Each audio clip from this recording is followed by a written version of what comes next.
আলহামদুলিল্লাহ কাফা ওয়া সালামুন আলা ইবাদিল্লাযিনা আসতাফা আম্মা বা'দ। সম্মানিত সুধীমণ্ডলী, আসসালামু আলাইকুম রহমতুল্লাহ।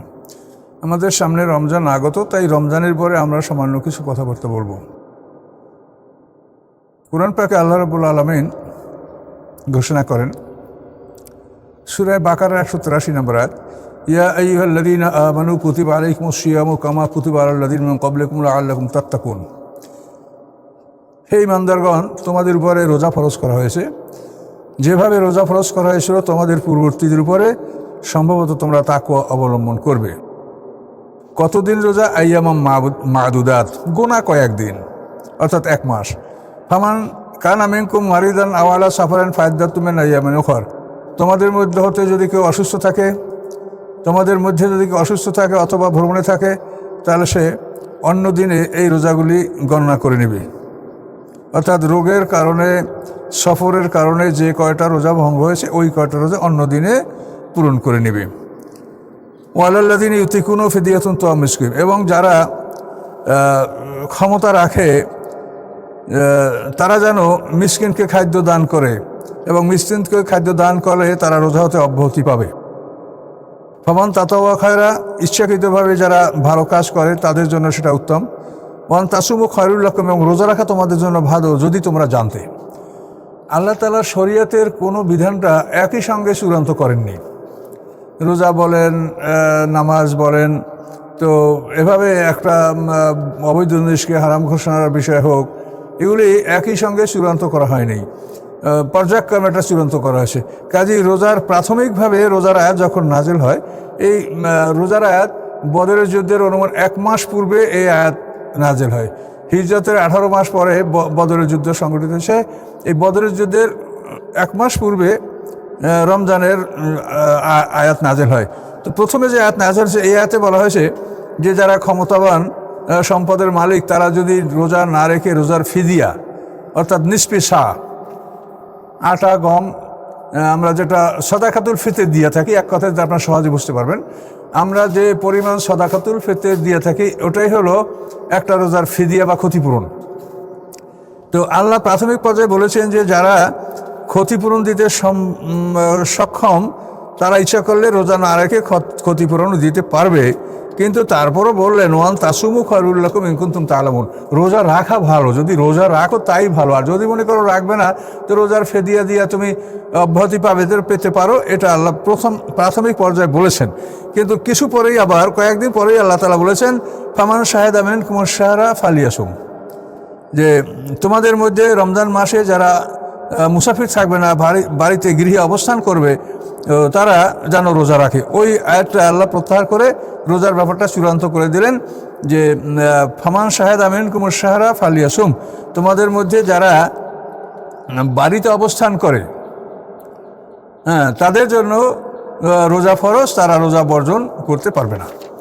তাহলে এই রোজার প্রাথমিক পর্যায়ের আদেশ ছিল যে রোজা যারা রাখবে, আর যদি কেউ খাদ্য দান করে তাও খাদ্য দান করে, রোজার ফেদিয়া দান করে রোজা হতে অব্যাহতি পেতে পারবে। কিন্তু এই বিষয়টা বেশি দিন অব্যাহত থাকে নাই, অল্প দিনের মধ্যেই আল্লাহ তাআলা এই আয়াতের পরিবর্তে ওই আয়াত নাযিল করলেন ফামান শাহিদা মিনকুমুশ শাহরা ফালিয়াসুম, রমজান মাসে যারা উপস্থিত থাকবে তারা রোজা পালন করবে। 185 নম্বর আয়াতের মানে একটা অংশ, 185 নম্বর আয়াতের একটা অংশ, ফামান শাহিদা মিনকুমুশ শাহরা ফালিয়াসুম। তো এই আয়াতের মাধ্যমে উপরিক্ত আয়াতটা মানসুখ। তো এভাবেই আল্লাহ তাআলা পর্যায়ক্রমে কোরআনে আয়াত নাযিল করে থাকেন। দেখেন, মৃত ব্যক্তি এদেরকে ওসিয়াত করতে, মানুষ যখন মানে মৃত্যুর আশঙ্কা বা মৃত্যু তার আসন্ন এটা যখন নিশ্চিত করে বলা যায়, তখন আল্লাহ তাদেরকে ওসিয়াত করতে বলেছেন যে তোমরা ওসিয়াত করবে। কিন্তু পরবর্তীতে আল্লাহ দেখলেন যে মানুষেরা সঠিক ওসিয়াত করতে পারে না, এই জন্য ওসিয়াতের বিধানটা আল্লাহ তাআলা তার নিজ দায়িত্বে নিয়ে গেলেন, এবং আল্লাহ নিজেই বলেন ইউসিকুমুল্লাহু ফি আওলাদিকুম লিয-যাকারি মিসলু হাজ্জিল উনসায়াইন। তাহলে এভাবেই আল্লাহ তাআলা একটা বিষয়কে একই সঙ্গে চূড়ান্ত করেন না। তাই রমজানের বিষয়টাও আল্লাহ তাআলা প্রথমে যারা ক্ষমতাবান তাদেরকে ফেদিয়া, অর্থাৎ রোজার ক্ষতিপূরণ দিয়ে রোজা থেকে অব্যাহতি দান করেছিলেন। কিন্তু পরবর্তীতে আল্লাহ তাআলা এটা রহিত করে বললেন 85 নম্বর আয়াতে যে ফামান শাহিদা মিনকুমুশ শাহরা ফালিয়াসুম। তাহলে এই ব্যাপারে আর আমাদের কোনো সমস্যা থাকে না। আর গ্রামারের দিক থেকে এই আয়াত ইউতিকুনাহ আয়াতের বহু রকমের অর্থ আছে। ইউতিকুনাহ এখানে একটা আরবি ভাষার গ্রামার একটা ভাষা সলবে মাখাস। সলবে মাখাস হলো যে মানে শব্দের ধাতুর মূল অর্থটাই বিলুপ্ত হবে। তো ইউতিকুনাহ মানে ক্ষমতা থাকবে না। তো ইউতিকুনাহ মানে অর্থ হবে তাহলে যারা ক্ষমতা রাখে না। এবার একটা উদাহরণ আপনি বোঝেন, ফালসুন মানে পয়সা, এ থেকে মুফলেস হলো পয়সাওয়ালা, কিন্তু আমরা মুফলেস মানে গরিব, এটা আমরা সবাই জানি। তো মুফলেস, ফালসুন মানে পয়সা, তো মুফলেস মানে পয়সাওয়ালা, সে গরিব হলো কী করে? এখানে ওই সলবে মাখাস অর্থাৎ ধাতুর মূল অর্থটা এখানে বিলুপ্ত করা হয়েছে।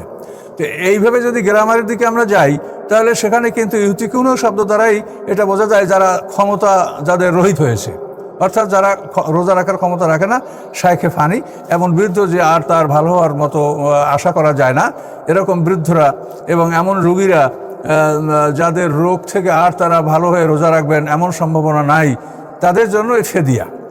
আর যারা স্বাভাবিকভাবে অসুস্থ হয়েছেন, পরে সুস্থ হবেন, তাদের জন্য ফেদিয়া নয়, তারা সুস্থ হওয়ার পরে এই রোজাগুলি পালন করবেন। এই সমস্ত মহিলারা ঋতুবতী হয় অথবা তাদের নেফাস অর্থাৎ সন্তান প্রসবের পরে রক্তক্ষরণ অন্তত 40 দিন পর্যন্ত থাকতে পারে, তো এই সময়ও তাদের জন্য রোজা আল্লাহ ক্ষমা করেছেন, কিন্তু এগুলো পরে আবার কাজা করতে হবে। এই রোজাগুলি পরে এর রোজাগুলি কাজা, হায়েজের রোজা, নেফাসের রোজা, এবং যদি কোনো মহিলা গর্ভবতী হয় এবং রোজা রাখলে সন্তানের ক্ষতি হওয়ার সম্ভাবনা থাকে তো সেও রোজা ভঙ্গ করতে পারবে। কোনো মহিলা যদি সন্তানকে দুগ্ধদান করে আবার মনে করে যে রোজা রাখলে সন্তানের ক্ষতি হবে তো সেও রোজা ভঙ্গ করতে পারবে, কিন্তু এই সব ক্ষেত্রেই রোজাগুলি পরে কাজা করে নিতে হবে। আর মুসাফিরের ব্যাপারটা হলো যে একটা লোক অন্তত 3 দিনের দূরত্বে সফর করার জন্য যদি নিয়াত করে বের হয় তখন সে এই রোজা ভঙ্গ করতে পারবে। আল্লাহ রসুল মক্কা বিজয়ের সময় তিনি রোজা রাখা অবস্থায় তিনি রওনা করেছিলেন, কিন্তু ওসমান নামে জায়গায় গিয়ে আল্লাহ রসুল আসরের পরে তিনি রোজা ভঙ্গ করেন এবং সমস্ত সাহাবীদের সামনেই তিনি একটা গ্লাসে পানি পান করেন এবং সবাই দেখতে পায় এবং সবাই রোজা ভঙ্গ করে এবং তারপরের দিনই আল্লাহ রসুল মক্কা শহরে প্রবেশ করেন। তো কাজে এই জন্য সফরে যে রোজা ভঙ্গ করা যাবে এতে আমাদের আর কোনো দুর্বলতা নেই, সন্দেহ নাই। তবে যদি কেউ সফরেও রোজা রাখতে ক্ষমতা রাখে তো সে রাখতেই পারে, তাতেও কোনো অসুবিধা নাই। তবে অনুমতি আছে যে সফরে ইচ্ছা করলে সে রোজা ভঙ্গ করতে পারবে, কিন্তু পরে সেগুলি কাজা করতে হবে। তো রোজা রাখার এটাই আমরা বিধান আমরা পেয়েছি। এরপরে রোজার কতগুলি আভ্যন্তরিক মশলা আছে। রোজা শুরু হবে শবে সাদেক থেকে, কুলু ওয়াশরাবু হাত্তা ইয়াতাবায়্যানা লাকা খাইতুল আবিয়াজু মিনাল খাইতিল আসওয়াদ মিনাল ফাজর সুম্মা আতিম্মুস সিয়ামা ইলাল লাইল। এখানে দেখেন, কুলু ওয়াশরাবু হাত্তা ইয়াতাবায়্যানা লাকুমুল খাইতুল আবিয়াজু মিনাল খাইতিল আসওয়াদ মিনাল ফাজর সুম্মা আতিম্মুস সিয়ামা ইলাল লাইল। রোজা পূর্ববর্তীদের উপরে রোজা কি ছিল এ ব্যাপারে অনেক মুফাসসিরদের মত যে কামা কুতিবা আলাইকুম, যেমন তোমাদের উপরে ফরজ করা হয়েছে তেমনই রোজা তাদের উপরেও ছিল। তাহলে বোঝা যায় যে রমজান মাসের রোজা ইহুদি খ্রিস্টানদের উপরে ফরজ ছিল। তো ইহুদি খ্রিস্টানরা এটাকে তারা নিজেদের মতো ব্যবহার করতো। গ্রীষ্মের মৌসুমে রোজা আসলে তারা এটাকে পাল্টিয়ে তারা রবি মৌসুমে এটা নিয়ে নিত, মানে টেম্পারেট জোনে তারা নিয়ে নিত, এটা মানে টেম্পারেট পিরিয়ডে এটা নিয়ে নিত যাতে তাদের কষ্ট কমে। এবং এক্ষেত্রে কোনো সময় তারা রোজার পরিমাণ একটু বাড়িয়ে নিত, যে আমরা যখন ঠান্ডায় রোজাটা নিলাম তো আমরা 7টা রোজা বাড়িয়ে নিই। এভাবে তারা মানে এটাকে খেলাধুলা, শরীয়তকে নিয়ে তারা খেলা তামাশা করতো, যে রমজান মাসে তারা সঠিকভাবে পালন করতো না। তো আবার অন্য বর্ণনাটায় এটাই আছে যে পূর্ববর্তী উম্মতের রোজা ছিল 13, 14, 15 প্রত্যেক মাসের, চন্দ্র মাসের 13, 14, 15। চন্দ্র মাসের নূতন চাঁদ 1 হইতে 3 দিন, এই চাঁদের নাম হলো হেলাল। তারপরে 3 দিন থেকে 13 তারিখ পর্যন্ত চাঁদের নাম হলো কামার। আর 14, 15 এই রাতের তারিখের চাঁদকে বলা হয় বদর। এবং আল্লাহ রসুলকে বদরুদ্দোজা বলা হতো। এই বদর হলো 13 তারিখের পর 14, 15 তারিখের চাঁদ। তো সম্মানিত শুধু পূর্ববর্তী উম্মতের রোজা ছিল এবং এটা আল্লাহ কোরআনেই বলেছেন। এখন সেই রোজার ধরনের আমাদের রোজার ধরনের একটু ব্যবধান আছে। পূর্ববর্তী উম্মতের যে রোজা ছিল সেখানে বিধান ছিল যে ইফতার করার পর তারা এশার নামাজ আদায় করবে, এশার নামাজ আদায় করার পরে আর কোনো খানা দানা খেতে পারবে না, অথবা ইফতার করার পরে এশা সে পড়লো কি নাই পড়লো, যদি ঘুমিয়ে পড়ে ঘুম থেকে জেগে আর খানা খেতে পারবে না। এই সমস্যাটা, এই বিধানটা পূর্ববর্তী উম্মতের ছিল। এবং এটাকে এমনকি আল্লাহ রসুল যখন সাহাবীদের রোজার আদেশ দেন, তারাও সেই পূর্বের নিয়ম অনুযায়ী রোজা রাখতে শুরু করেছিলেন, যে তারা ইফতার করার পরে খাওয়া দাওয়া করবেন এবং এশার নামাজের পরে আর তাদের খানা দানা পানাহার স্ত্রী সব হারাম হয়ে যাবে, এটাই বিধান ছিল। তো হঠাৎ করে এই বিধানটা আল্লাহ তাআলা পাল্টায় দিলেন, কোরআনই বলে দিলেন। এই পাল্টানোর পিছনে কিছুটা কারণ আছে, যেটাকে শানে নজুল বলা হয়। ওমর ফারুক রাদিয়াল্লাহু তাআলা আনহু একদিন এশার নামাজের পরে তিনি স্ত্রী গমন করে বসেছেন এবং গোসল করে পরে আল্লাহ রাসূলের কাছে এসে অপরাধ স্বীকার করলেন এবং খুবই অনুনয় বিনয় করে তিনি মাপ চাইলেন যে ইয়া রাসূল, এটা আমার থেকে হয়ে গেছে। আল্লাহ রাসূল বললেন, ওমর, তোমার থেকে এই ধরনের কাজ হওয়া এটা তো সমীচীন ছিল না। এর মধ্যে আরও কয়েকজন সাহাবী এসে বলল, ইয়া রাসূলুল্লাহ, আমাদের দ্বারা এই ভুল হয়ে গেছে। তো এইটা যখন হয়ে গেল, তখনই আল্লাহ তাআলা অনতি বিলম্বে আয়াত নাযিল করলেন, উহিল্লা লাকুম লাইলাতাস সিয়ামের রাফাসু ইলা নিসাইকুম, যে রমজান মাসের রাতে স্ত্রীদের সাথে তোমাদের গোপন আলাপ করা, এটাকে আল্লাহ বৈধ করেছেন। হুন্না লিবাসুল লাকুম, তারা তোমাদের পোশাক, ওয়া আনতুম লিবাসুল লাহুন্না, এবং তোমরা তাদের পোশাক। মানে পোশাকের কারণে যেমন একটা মানুষ নিজের ছত্রটাকে, নিজের মান-ইজ্জত রক্ষা করে, তো এই স্বামী স্ত্রী একে অপরের ইজ্জত রক্ষার ক্ষেত্রে পোশাকের সমতুল্য। মানে পোশাকের সাথে তুলনা করা এটা খুব বিরাট ব্যাপার। এর উপরে আমার একটা বই লেখা আছে। তবে এতটুকু জেনে রাখেন যে একটা মানুষ যদি পোশাক মুক্ত থাকে, তা আপনি কল্পনাই করতে পারেন না যে তাহলে কেমন অবস্থা হয়ে যায়। তাহলে স্বামী স্ত্রীর পোশাক, তাহলে যদি স্বামীর স্ত্রী হারিয়ে যায়, স্ত্রী না থাকে, তাহলে সে তো তার তো পোশাক নাই, সে তো পোশাকবিহীন, উলঙ্গ। আবার স্ত্রী যদি স্বামী হারিয়ে যায়, তাহলে তো সেই স্ত্রীও পোশাকবিহীন। কাজে এই পোশাকের সাথে তুলনা করা, এই বিষয়টা একটা কঠিন বিষয়। আপনারা আপনার পোশাক কাউকে ধার দিতে রাজি হন না, বা কারো ধার করা পোশাক আপনি পরতে চান না। কাজে স্বামী স্ত্রীর ক্ষেত্রেও জীবনে এই বিষয়গুলি তুলনা করতে হবে পোশাকের সাথে। তো এটা একটা গভীর কথা। যাই হোক, তো আল্লাহ তাআলা বললেন যে তারা তোমাদের পোশাক এবং তোমরা তাদের পোশাক, একে অপরের মাধ্যমে ইজ্জত, আবরু, সম্মান, ঈমান, আখিরাত সব এর মাধ্যমেই, স্বামী স্ত্রীর মাধ্যমেই এটা রক্ষা করার জন্য একটা বিরাট বিষয় এর মধ্যে নিহিত রয়েছে। আল্লাহ বলেন, আলিমাল্লাহু আন্নাকুম কুনতুম তাখতানুনা আনফুসাকুম, আল্লাহ জেনে নিয়েছেন যে তোমরা নিজেদের উপরে খেয়ানাত করেছো। অতঃপর আল্লাহ তোমাদের দিকে দয়া নিয়ে ফিরে আসলেন, তোমাদেরকে ক্ষমা করে দিলেন। এখন তোমরা ফালআনা বাশিরুহুন্না, এখন তোমরা তাদের সাথে ওঠা বসা মেলামেশা করতে পারো। এবং অবতাগু মা কাতাবাল্লাহু লাকুম, এবং আল্লাহ তোমাদের জন্য যা লিখে রেখেছেন তোমাদের ভাগ্যলিপিতে, সেটা তোমরা এই অনুসন্ধান করতে পারো স্বামী স্ত্রীর মিলনের মাধ্যমে। আর তোমরা পানাহার করো খাইতুল আবিয়াজু মিনাল খাইতিল আসওয়াদিল ফাজর, অর্থাৎ শবে সাদেক স্পষ্ট না হওয়া পর্যন্ত তোমরা পানাহার করতে পারবে। শবে সাদেক এবং শবে কাজেব, এই দুইটা বিষয়, এটার উপরে আমার অন্য ক্ষেত্রে আলোচনা আছে, এটা খুব লম্বা বিষয়। তো শবে সাদেক হলো যে আলোটা পূর্ব আকাশে, মানে আকাশের হরিজন, যেখানে মনে হয় যেন মানে আকাশটা দিগন্ত, এখানে পৃথিবীর তাকাইলে মনে হয় যে ওখানেই আকাশটা মাটিতে পড়ে আছে। এই পূর্ব দিগন্তে যে আলোটা লম্বালম্বিভাবে প্রকাশিত হয় একেবারে আকাশের গোড়ার থেকে এবং আস্তে আস্তে উপরে ওঠে, এই আলোটা হলো শবে সাদেক।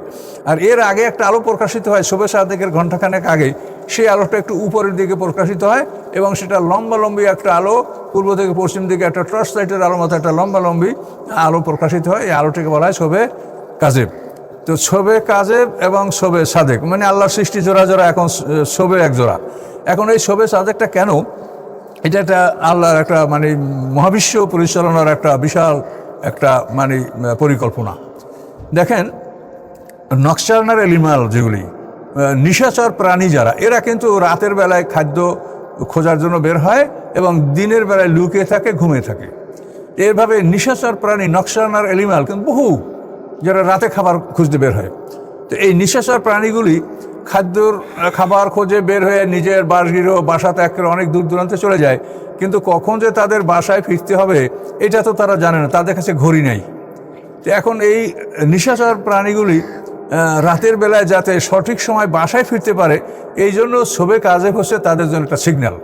হঠাৎ করে পূর্ব আকাশে আলোটা প্রকাশ পেল, আলোটা প্রকাশ পাওয়ার পরে কিছু সময় থাকবে, আলোটা নিভে গেল, এর 1 ঘন্টা পরই ভোর হয়ে যাবে। কাজেই নিশাচর প্রাণীরা এই শবে কাজেব দেখেই তারা নিশ্চিত হবে যে আমরা এখনই বাসার দিকে রওনা হব, এখনই আমরা বাসায় ফিরবো। এখন যদি আমরা বাসার দিকে রওনা না করি, তাহলে দিনের বেলায় যদি আমরা বনি আদমের সামনে পড়ি, তো আমাদের বিপদ হয়ে যাবে। তো এই নিশাচর প্রাণীগুলি যাতে আপন আপন নিরে আপন আপন বাসায় ফিরতে পারে, তো এই জন্য আল্লাহ তাআলা শবে কাজেবের ব্যবস্থা করেছেন যে শবে কাজে প্রকাশিত হলেই তখন নিঃস্ব প্রাণীগুলি সব আপন আপন গৃহে পালাবে। দেখেন যে সমস্ত মিল কারখানায় অনেক লোকজন থাকে, মিলের কর্মচারী থাকে, মনে করেন এই 10:30টায় কারেন্ট অফ করে দেওয়া হবে, 10:30 ঠিক 15 মিনিটের আগে তারা একটু অফ করে দেয়, অফ করে দিয়ে আবার জ্বালিয়ে দেয়। তা এখন ওই মিলের শ্রমিকরা বুঝতে পারে যে 15 মিনিটের মধ্যে আলোটা একেবারে নিভিয়ে দেওয়া হবে, কাজে এই 15 মিনিটের মধ্যে আমরা মশারি খাটানো, বিছনা খাটানো বা যা যা আমাদের করার এটা আমরা করে নেব। তো এইভাবে কিন্তু ওই মিল থেকে একটা সিগন্যাল দেওয়া হয় যে বাতি 10:30টায় নিভিয়ে দেওয়া হবে, 10:15টায় একটু অফ করে আবার জ্বালিয়ে দেওয়া, তাতে ওরা বুঝতে পারে। ঠিক আল্লাহ তাআলা সেইভাবে যে তোমাদের এখন রাত শেষ হয়ে আসে, রাত আর থাকবে না, কাজে এইটা বোঝানোর জন্য শবে সাদেকের আগে আল্লাহ একটা শবে কাজেব দিয়েছেন, এবং শবে কাজেবের পরে ঘণ্টাখানেক রাত্র থাকে, অন্ধকার ঘনীভূত হয়, ওই সময় নকশানার প্রাণীগুলি সব আপন আপন নীড়ে ফিরে আসে। এটা আল্লাহর বড় একটা কুদরত। মানে মনে হয় যেন আল্লাহর আকাশ পৃথিবী দিবারাত্রি, মানে এটা একটা আকাশের জন্য একটা ঘড়ির কাজ করে শবে কাজেব। তো এই শবে কাজেবটা পার হয়ে যাওয়ার পরে আল্লাহ বলছেন এই শবে কাজেবটা পার হয়ে যাওয়ার পরে শবে সাদেক স্পষ্ট হওয়া পর্যন্ত তোমরা পানাহার স্ত্রী ব্যবহার করতে পারো, এবং ওখান থেকে তোমাদের রোজা শুরু হবে। সুম্মা আতিম্মুস সিয়ামাল লাইল, এরপরে তোমরা রাত পর্যন্ত রোজা রাখবে। রাত মানে এখানে একটা কথা আছে, দিন এবং রাত, তো এইটা যদি একই জাতীয় হয়, এই দেখেন এটা হলো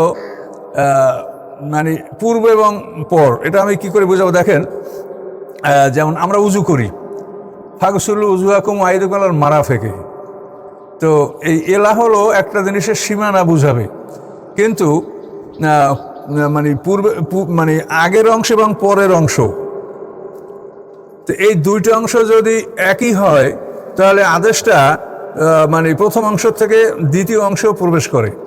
যেমন আমাদের হাত, এটা একই দেহ, কাজে আল্লাহ বলছেন কনু পর্যন্ত, এখন কনু যে অঙ্গ এবং উপরে একই অঙ্গ, এই জন্য উজুতে হস্ত ধোয়ার ক্ষেত্রে আমরা কনুর একটু উপর পর্যন্ত ধৌত করে থাকি, যেহেতু পূর্বাপর একই জাতীয়, এই জন্য।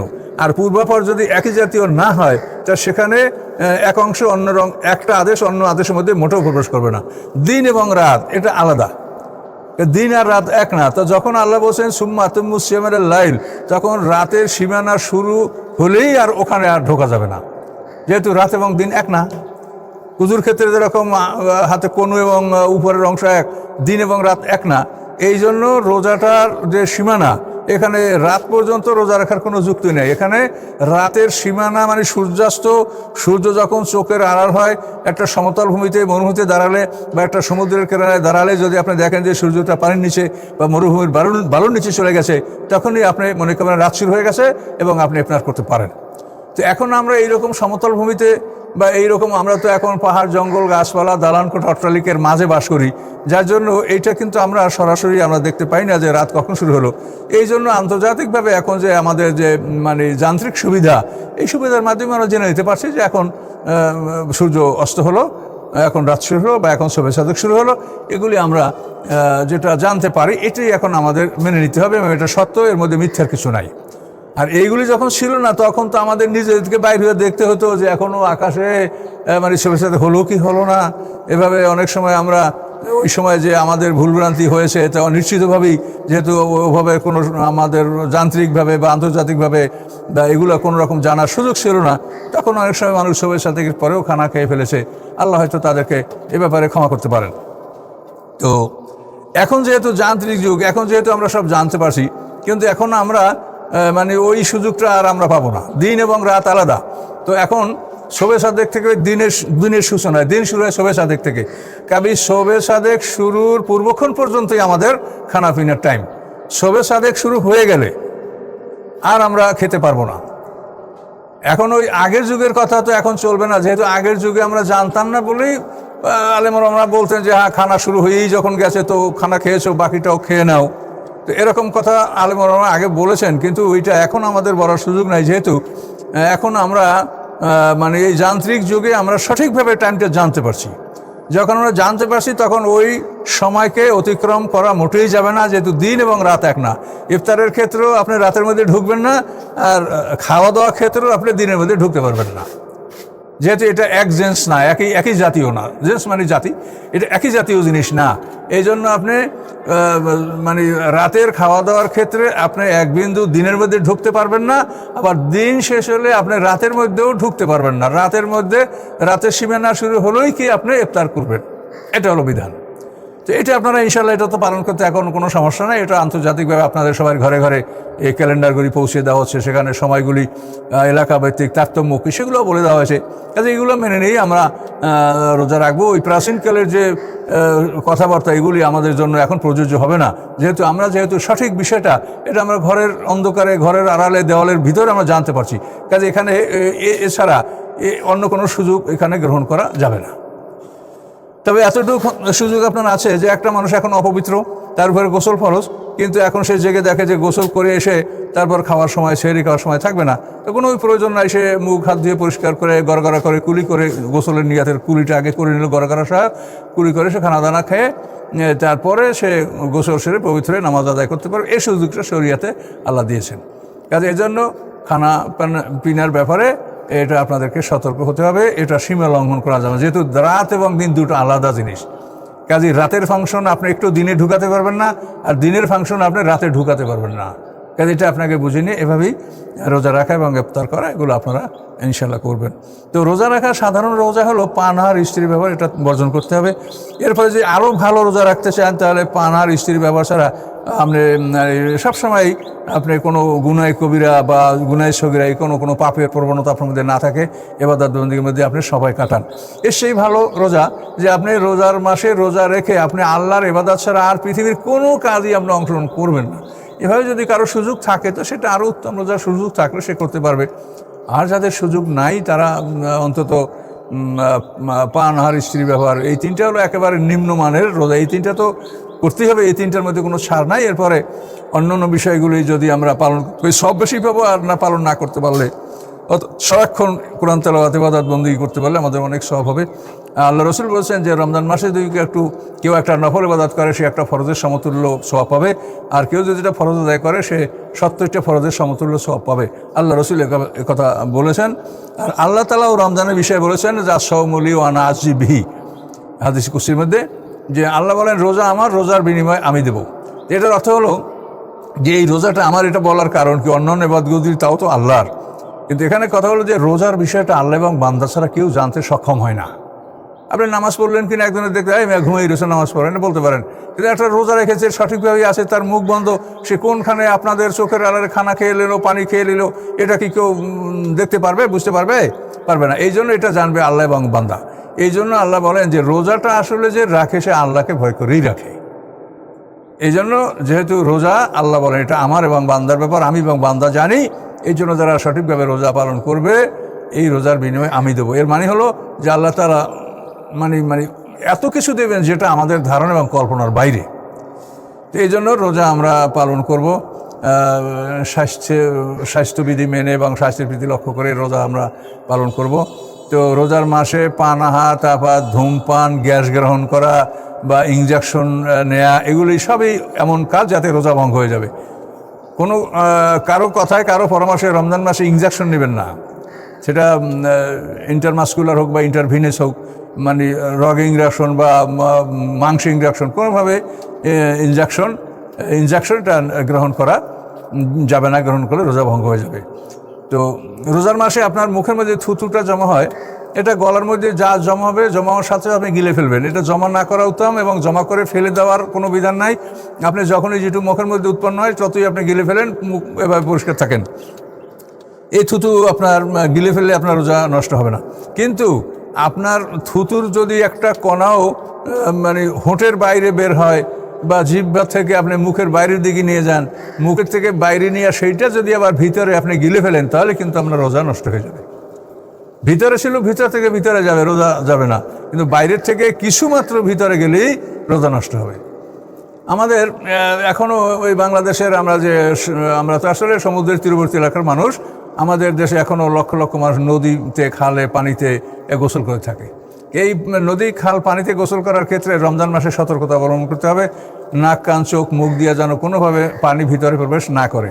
আর একটা সতর্ক বিষয়, সেটা হলো এই যে মানুষের যে বাইসারে যে মানুষের যে পুতু দেয়, পাত দেয়, তো এটা কোনো সমস্যা নাই, কিন্তু কেউ যদি পানির মধ্যে নিজের কোমর বা মলদার পানিতে ডোবা থাকা অবস্থায় যদি এরকম বায়ু নিঃসরণ হয়, তাহলে ওই বায়ু নিঃসরণ হওয়ার সাথে সাথেই তার মলদারে পানি ঢুকে যাবে।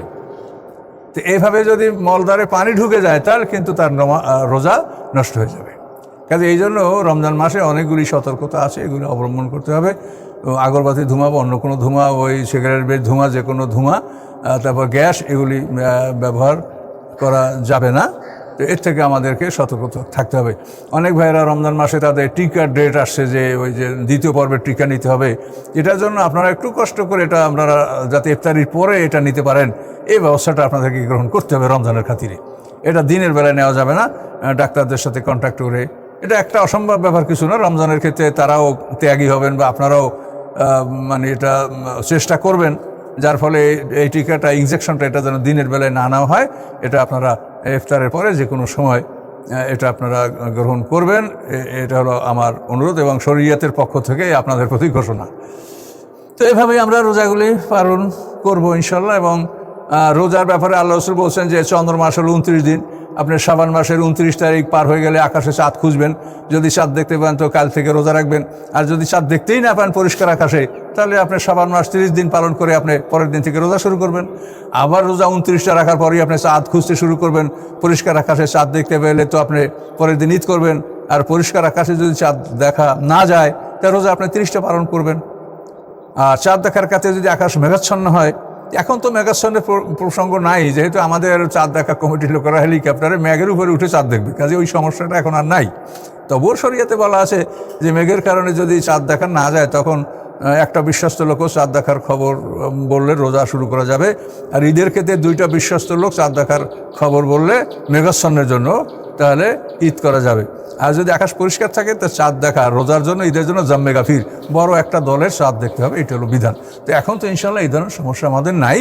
যারা দায়িত্বশীল তারা সঠিকভাবে এই ইনশাল্লাহ যদি বলে দেন, তাহলে আমাদের আর এই খোঁজাখুঁজি বা এই কষ্ট আমাদের করতে হচ্ছে না এই আধুনিক যুগে। তো এভাবেই আপনারা রোজার যাবতীয় বিষয়গুলি পালন করবেন। রমজান মাসে যদি আপনার জাকাতটা পরিশোধ করেন, তাহলে সেটা আপনাদের জন্য সব, জাকাতও আদায় হবে, সবও বেশি পাবেন। এই হিসেবে আপনারা যদি জাকাত রমজান মাসে দেন, এবছর রমজানে জাকাত দিয়া যে টাকা আপনার ক্যাশ এবং কারেন্ট থাকলো, এটা হিসাব করে লিখে রাখেন, আগামী রমজান মাসে আবার ওইটা জাকাত দিবেন। মাঝখানে যেটা কম বেশি হবে, এটার কোনো হিসাব রাখতে আপনার হবে না। ওই শুধু আপনি বছরে জাকাত দেওয়ার পরে যে নতুন বছর শুরু হচ্ছে, এই বছরে আপনার কত টাকা নিয়ে আপনার ব্যবসা বাণিজ্য বা আপনার ব্যাংক ব্যালেন্স কত আছে, এইটা আপনি আগামী বছর পর্যন্ত যদি এই পরিমাণ থাকে, তো এই পরিমাণ জাকাত দিবেন। যদি এই পরিমাণ থেকে কমে যায়, তাহলে জাকাত দিতে হবে না। আর যদি মাঝখানে বাড়ে, তারও দিতে হবে না। শুধু আপনি ওই 1 বছর যেটার পার হয়েছে, ওইটার উপরেই জাকাত দেন। তার কারণ জাকাত একটা মালের উপরে 1 বছর পার না হলে জাকাত ফরজ হয় না। আপনার কাছে টাকাটা সঞ্চিত আছে, সোনার উপর সঞ্চিত আছে, এটা আপনার কাছে 1 বছর সঞ্চিত থাকলে এটার উপরে জাকাত ফরজ হয়। এই জন্য ওই যে আপনি ওই বছর শেষ হওয়ার পরে যেটা রেকর্ড রেখেছেন, এইটার পরে 1 বছর পরে আপনি জাকাত দেবেন। মাঝখানে যেটা বেড়েছে, ওটা তো বছর পার হয় নাই। এই জন্য ওই জাকাত দেওয়ার পরে আপনি আবার হিসাবটা লিখবেন, ওই সময় বাড়তি টাকার হিসাবও লিখে রাখবেন, আবার 1 বছর পার হলে ওটার জাকাত দেবেন। এইভাবে খুব সহজ পদ্ধতি আপনারা জাকাত আদায় করতে পারবেন। তো রমজান মাসের এই বিষয়গুলি আপনারা খেয়াল রাখবেন। তারপরও বাড়তি কোনো বিষয় যদি হয়, রমজান মাসে আপনারা তারাবি নামাজ পড়বেন। তারাবি নামাজ এটা আল্লাহর রসুল পড়েন নাই, এটাই আমাদের কথা, যে আল্লাহ রসুল তারাবি নামাজ পড়লে অবশ্যই আবু বকর সিদ্দিক রাদিয়াল্লাহু তাআলা আনহু, তিনি এমন এক সাহাবী যে আল্লাহ রসুল করলে আবু বকর করবেন না, আর আল্লাহ রসুল করলে আবু বকর জানবেন না, এ কথাটা কোনোভাবে কল্পনাই করা যায় না। কাজে এই জন্য আবু বকর সিদ্দিক রাদিয়াল্লাহু তাআলা 2 বছর খেলাফতের দায়িত্ব পালন তারাবি পড়েননি। উমর ফারুক রাদিয়াল্লাহু তাআলা আনহুর জামানায় এটা প্রবর্তন করা হয়েছে, সাহাবায়ে কেরামরা পরামর্শ করে, যে আমরা কোরআন পড়বো, কোরআন শিখবো, কোরআন সংরক্ষণ করবো, যেহেতু রমজান মাস কোরআন নাযিলের মাস, এই জন্য তারা এই সিদ্ধান্তটা নিয়েছেন। ওমর ফারুক রমজান মাসের ঈশার নামাজের ইমামতি করতেন এবং উবাই ইবনে কাবকে দিয়ে তিনি তারাবি নামাজ পড়াতেন। এই উবাই ইবনে কাব 27 দিনে, রমজান মাসের 27 দিনে কোরআন খতম করেছেন এবং 20 রাকাত তারাবি পড়েছেন 27 দিন। এই 27 গুণ 20 540, এই কোরআনে 540টা রুকু হয়েছে উবাই ইবনে কাবের রুকু অনুযায়ী। তিনি যতটুকু করে রুকু করেছেন সেইভাবে এটা হয়েছে। তো এই জন্য তারাবি নামাজ এটা কোনো ফরজ নামাজ না, এটা হলো আপনার রমজান মাসে আপনি অতিরিক্ত সওয়াব উপার্জন করার একটা উপায় উদ্ভাবন করা হয়েছে এবং সাহাবীরা করেছেন। খোলাফায়ে রাশিদিন করেছেন এবং এমন সাহাবীরা করেছেন যাদের অনুকরণ করার জন্য আল্লাহ কোরআনে আমাদেরকে একাধিকবার নির্দেশ দিয়েছেন। আপনি এটা সূরা তাওবায় দেখেন, সূরা হাশরে দেখেন, সূরা নিসায় দেখেন, যে সাহাবীদের অনুকরণ করার জন্য কোরআনে আল্লাহ তাআলা, আমি অন্তত 3টা সূরার কথা বললাম, সূরা তাওবার 100 নম্বর আয়াত দেখেন, তারপরে সূরা নিসার সমত 115 নম্বর আয়াত দেখেন, তারপরে সূরা হাশরের ওই 8-9 ওইখানে এই কোরআনের 3টা আয়াতে দেখেন যেখানে আল্লাহ সিনিয়র সাহাবীদের আনুগত্য করতে বলেছেন। কাজে সিনিয়র সাহাবীরা এই কাজটা করেছেন। কাজে এটা আনুগত্য আপনি করলে করতে পারেন, না করলে আপনার বিষয়টা আল্লাহর কাছেই সুপর্দ, এখানে আমাদের কিছু বলা থাকবে না। তবে কোনো মানুষ যেন এই কথা বলেন না যে তারাবি 8 রাকাত, এটা থেকে আপনার বিরত থাকেন। তারাবি 8 রাকাতের কোনো প্রমাণ নাই। তারাবি আপনি পড়লে পড়েন, আপনি 4 রাকাত পড়েন, 8 রাকাত পড়েন, 12 রাকাত পড়েন, 16 রাকাত, 20 রাকাত পড়েন, 20 রাকাত পড়ি আপনি সেহরি পর্যন্ত সারা রাত নামাজ পড়েন, কে আপনাকে মানা করে? আপনাকে সূর্যোদয়, সূর্যাস্ত এবং দ্বিপ্রহরে সেজদা করতে নিষেধ করা হয়েছে। এছাড়া সারাক্ষণ আপনি নামাজ পড়েন, কে মানা করে আপনাকে? তাহলে তারাবির বাদ 8 রাকাত বেশি পড়া যাবে না, এটা আপনি কোথায় পেলেন? এই ধরনের কথা না বলা ভালো। আপনি পড়বেন না বা কেউ পড়বে না, সে নাই পড়ুক, কিন্তু তারাবি নামাজ 8 রাকাত, 20 রাকাত পড়া বেদাত, এই ধরনের কথা যেন আপনারা না বলেন। এটা আপনারা ভেবে দেখেন যে এটা বললে আপনাদের এটা অতিরিক্ত হবে। এবং অতিরিক্ত করা কথা বলা, যেটা আল্লাহ কোরআন পাকে আহলে কিতাবে নিষেধ করেছেন, কুলি আহলে কিতাবে লা তাগলু ফি দীনিকুম, দিনের ব্যাপারে গুলু করা, অতিরিক্ত করা, এটা আল্লাহ নিষেধ করেছে। এই জন্য স্বাভাবিকভাবে যেটা বলা সেটা আপনারা বলেন। পড়লে কেউ পড়লো, না পড়লে কেউ না পড়লো। আবার এই তারাবি নামাজটা রাসূলের সুন্নাত বলেও কেউ চালাবার চেষ্টা করবেন না, যেহেতু এটা আল্লাহ রসুল এটা পালন করেছেন, এর যথাযথ প্রমাণ আমাদের মধ্যে নাই। কোনো হাদিসে আছে আল্লাহ রসুল 3 দিন এসেছেন, তারপর ফিরে গেছেন এবং বলেছেন যে আমি তোমাদের মাঝে বের হচ্ছি না, এই জন্য যে আমার ভয় হচ্ছে যে আমি আবারও যদি বের হইতে এটা তোমাদের উপরে আল্লাহ তাআলা ওয়াজিব করে দিতে পারেন। তো এখন আল্লাহ রসুল 3 দিন এসে আবার এটা চলে গেলেন, প্রত্যাহার করলেন, তাহলে তো এটা রাসূলের সুন্নাত বলতে পারছেন না, সেটা তো প্রত্যাহার করে ফেললেন, সে তো এটা বজায় রাখেন নাই। কাজে এই জন্য তারাবিটা সুন্নাতুল খোলাফায়ে রাশিদিন, এটাই আপনাকে মানতে হবে, এটা কোনো সুন্নাতে সাহাবী না। রমজান মাসের শেষ 10 দিনে আপনি ইতিকাফ করতে পারেন, এটা সুন্নাতে মুআক্কাদায়ে কিফায়া, আল্লাহ রাসূল এটা করেছেন। মুআক্কাদায়ে কিফায়া মানে একই অঞ্চলের যদি কোনো লোক এটা পালন না করে, তাহলে যেরকম জানাজা নামাজ ফরজে কিফায়া কেউ আদায় না করলে সবাই মানে দোষের মধ্যে, মানে অপরাধের মধ্যে শামিল হয়ে যাবে। এই জন্য এটা সুন্নাতে মুআক্কাদায়ে কিফায়া, অন্তত মহল্লার অন্তত 2-1টা লোকও যেন অন্তত ইতিকাফ করে, কেউ না করলে একটা সুন্নাতে মুআক্কাদা তরক হয়ে যাবে, এই হলো বিষয়টা। তো এই জন্য ইতিকাফ 10 দিন পর্যন্ত করাই আল্লাহ রসুলের বিধান। তারপরে সর্বনিম্ন 1 দিন আপনি করতে পারেন। ইতিকাফ করতে হবে মসজিদে, মসজিদ ছাড়া ওয়ালা তুবাশিরুহুন্না ওয়া আনতুম আকিফুনা ফিল মাসাজিদ, যেটা কোরআনে বলা আছে। ইতিকাফ করতে হবে মসজিদে, মসজিদের বাইরে ইতিকাফ হবে না। মহিলা যদি ইতিকাফ করতে চান তাহলে তারা তাদের ঘরের মধ্যে জায়গা তৈরি করে সেখানে নিরাপদে তারা নিজ বাড়িতে তারা ইতিকাফ করবেন, তারা যেন বাড়ির বাইরে তারা না যান, যেহেতু তাদের ধরুন নিজস্ব করনাফি বিরতি না, তোমার ঘরে থাকো। কাজে মহিলা করতে পারবে, ইতিকাফ করতে পারবেন তাদের ঘরে। ইতিকাফ অবস্থায় আপনি স্ত্রী ব্যবহার করতে পারবেন না এবং মসজিদ থেকে বিনা প্রয়োজনেও বের হবেন না। প্রস্রাব, পায়খানা, খানা দানা এই প্রয়োজনে আপনি বের হতে পারবেন। মানুষের সালাম দিবেন, সালামের জবাব দিবেন এবং মাসলা মাসাইল বা জরুরি কথাবার্তা হলে তাও আপনি বলতে পারবেন। কিন্তু ইতিকাফে কোনো অবস্থায় রাতের বেলা স্ত্রী সহবাস সেটা বৈধ নয়। আর ইতিকাফের সর্বনিম্ন সময় হলো 24 ঘন্টা। আপনি ইতিকাফের নিয়াতে যদি মসজিদে ঢোকেন, 24 ঘন্টার আগে যদি বের হয়ে পড়েন, তাহলে কিন্তু আপনার ইতিকাফ কাজা করতে হবে। তাহলে এই জন্য একদল মানুষ মসজিদে ঢোকে ইতিকাফের জন্য রোজা শর্ত। রমজান মাসে তো একদিন আপনি 2টা রোজা রাখতে পারছেন না, এই জন্য রমজানের ফরজ রোজার সাথে ইতিকাফের যে রোজা এটাও আদায় হয়ে যাচ্ছে। কিন্তু রমজানের বাইরে কেউ ইতিকাফ করতে হলে তাকে রোজা রাখতে হবে এবং অন্তত 24 ঘন্টার জন্য সেখানে অবস্থান করতে হবে। না করলে তার উপরে একটা মানে যে আমল নষ্ট করা একটা অজীব, এটা তার জিম্মায় থেকে যাবে। এই জন্য আমরা দেখছি এক শ্রেণীর লোক মসজিদে ঢোকে, খাওয়া দাওয়া করে, ঘুমায়, আরাম করে, আর কিবার আমরা ইতিকাফ করছি। মসজিদে তো ইতিকাফ করার এটা বিধান না। আপনি শরীয়তের বিধানকে যদি বনী ইসরাঈলদের আলের মতো খেলা মনে করেন, ওরা রোজার মাসে রোজা না রাখা আর এক মাসে রোজা করে খেলা, তা আপনারা যদি শরীয়তকে খেলা মনে করেন, তারাই বলতে পারেন যে আমরা মসজিদে খাচ্ছি, ঘুমাচ্ছি, আমরা ইতিকাফের নিয়তে আছি। কাজে শরীয়তকে এরকম খেলা মনে করা ঠিক হবে না ভাই। আজকে দেখেন পৃথিবীতে মুসলমানরা সর্বনিম্ন অবস্থানে আছে, তার কারণ আজকে আমাদের আলেমরা শরীয়তকে খেলা মনে করছে। কথা মুখে আসি তাই বলে দিচ্ছি, আর আমরা তালেমদের কথা শুনি, আমরা তো বোকা, দুনিয়ার সব বুঝি কিন্তু দিন ও শরীয়ত বুঝি না, যার জন্য আলেমরা আমাদের উপরে এরকম মানে ভুল কথা বলে তারা চলে যাচ্ছে। কাজে এই জন্য বিষয়টা বোঝেন। ইতিকাফের জন্য রোজা শর্ত। আপনি যদি বলেন আমি ইতিকাফ, আপনার রোজা থাকতে হবে এবং কমপক্ষে 24 ঘন্টা সেখানে রোজা অবস্থায় অবস্থান করতে হবে। কাজে মুখে মুখে বলবেন আমি ইতিকাফ করছি, শরীয়তটা কি খেলা? বনী ইসরাঈলের মতো রোজা ওই গরমের পরে শীতে নিয়ে যাবেন?